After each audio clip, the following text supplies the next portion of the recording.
I was invited to speak tonight to a Chinese American organization that's having a reunion. And then when I found out they were having this on the same day, it just really worked out well. It's been a very interesting time. I had heard of Kuliang.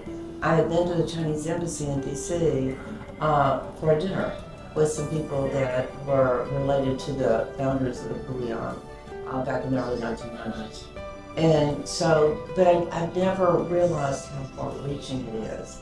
All the people here have brought that spirit together in a way that's been pretty amazing, I think, because we all talk about the need for China-U.S. relations, and we don't really think of it as going back to the early 1900s like that. And that also in Mr. Garner, the fact that he was raised as a little boy there, but he never forgot the kindness and the graciousness of the Chinese people. My grandfather was the same way, and I talk about that. About he came to China to stay 3 months, but he truly fell in love with the Chinese people.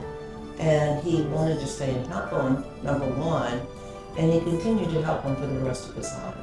He never ever lost that, what we call now, I think, the Kuliang spirit. So I think it's been interesting. It's given me a new word to talk about, but a new spirit to talk about, and I will share it tonight in the speech I give for the association that I'll be talking to tonight. Well, I think it's because they came to China and they thought they had one purpose, but they had another purpose after they met the Chinese people, and it was a united purpose.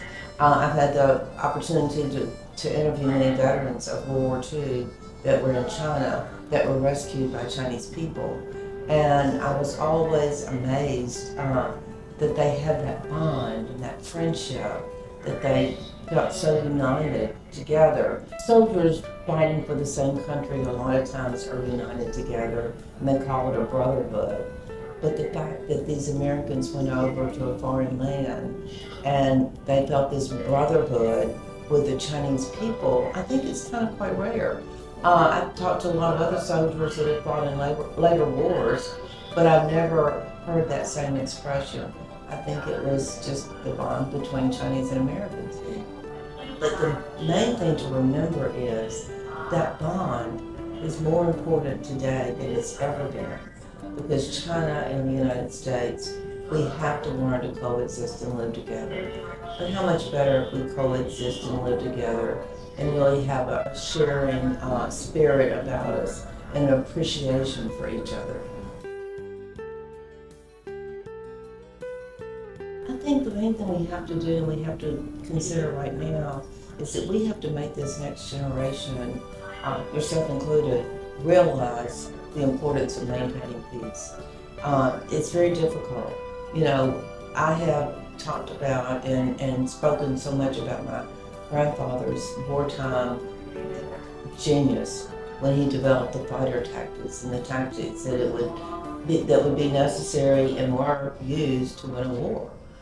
But now it's more important to talk about what we were saying, his humanity, his love.